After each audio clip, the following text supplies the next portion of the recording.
अब हम लोग लाभ और हानि के अगले प्रश्न को देखते हैं। प्रश्न है, एक व्यापारी ने 2 मोटरसाइकिल प्रत्येक 9,000 रुपये में खरीदा। यदि एक को 10% लाभ पर तथा दूसरे को 10% हानि पर बेचता है तो लाभ अथवा हानि प्रतिशत ज्ञात कीजिए। अगर हम प्रश्न को संक्षेप में देखें तो व्यापारी ने 2 मोटरसाइकिल खरीदा, ये पहला मोटरसाइकिल, ये दूसरा मोटरसाइकिल। प्रत्येक को 9,000 रुपये में खरीदता है, प्रत्येक को 9,000 रुपये में खरीदता है, यानी पहले मोटरसाइकिल को भी 9,000 और दूसरे मोटरसाइकिल को भी 9,000 रुपये में खरीद रहा है।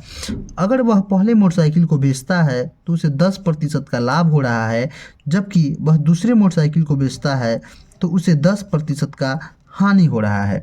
तो हमें बताना है कि व्यापारी को कितना लाभ अथवा हानि प्रतिशत हुआ है। देखिए, इस प्रश्न को हम बिना हल किए हुए भी हल कर सकते हैं, बता सकते हैं कि इसका आंसर क्या होगा।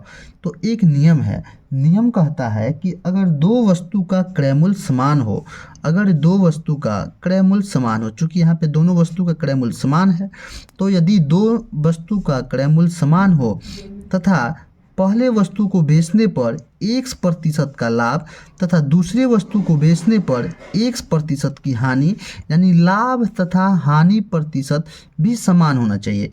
लाभ तथा हानि प्रतिशत का मान भी क्या हो, अगर समान हो तो ऐसे सौदे में ना तो लाभ होगा और ना ही इसमें कोई हानि होगी। यानी इस सौदे में ना तो लाभ होता है और ना ही हानि होती है।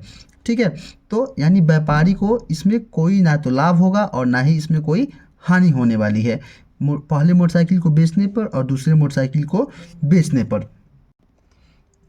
आइए अब करके सीखते हैं कि आखिर कैसे उसे ना तो लाभ हुआ और ना ही उसे हानि हुई।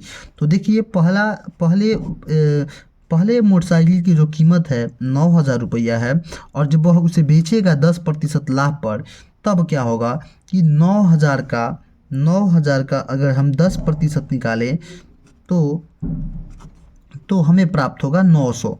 यानी जब वह पहले मोटरसाइकिल को बेचेगा तो उसे 900 का लाभ होगा, 900 रुपये का लाभ होने वाला है। जबकि वह दूसरे मोटरसाइकिल को बेचेगा तो उसे 900 रुपये की हानि होगी।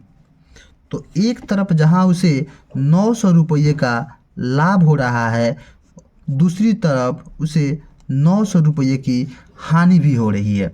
एक तरफ जहां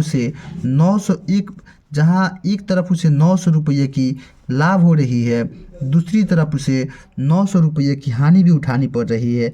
अतः इस सौदे में ना तो व्यापारी को लाभ हो रहा है और ना ही हानि हो रही है। ठीक है, तो इस प्रकार से ऐसे प्रश्न को हम बिना हल किए हुए भी ज्ञात कर सकते हैं। बस छोटा सा नियम है, उसको याद रखिए और बिना हल किए भी प्रश्न को आप इसका जवाब दे सकते हैं। धन्यवाद।